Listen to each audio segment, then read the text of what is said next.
So we got the bumper off, and yep, pretty well destroyed the bumper. Luckily, I mean, all the stuff is printed, but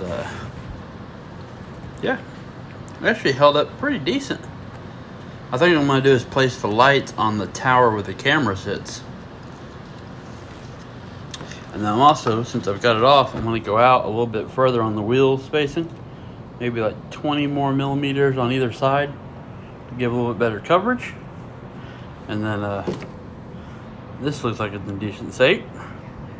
And he's right here with the screws. Yeah, I hit that embankment pretty hard. So, time to design a new one.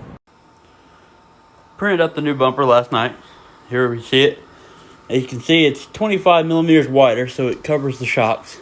It's also a little more low profile compared to the old one.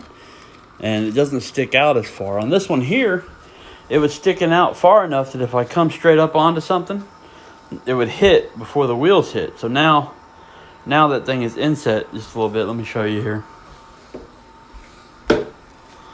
Now I've got a good 20 millimeters of space there on the wheels before it hits that bumper. Now you can see there aren't any lights on that thing.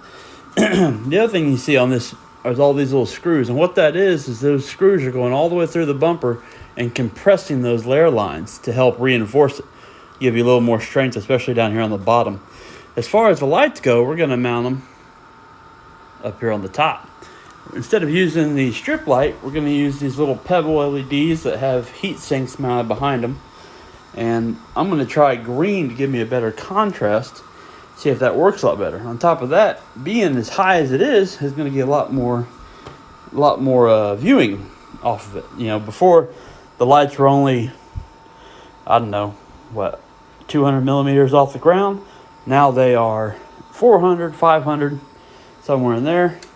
And they are exceedingly bright. The only downside to using the lights like this is that these lights require a voltage of 2.5 volts. That's half the voltage of the other ones, of these commonly available.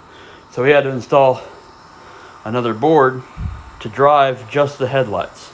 And this is the same thing that I use on the other versions.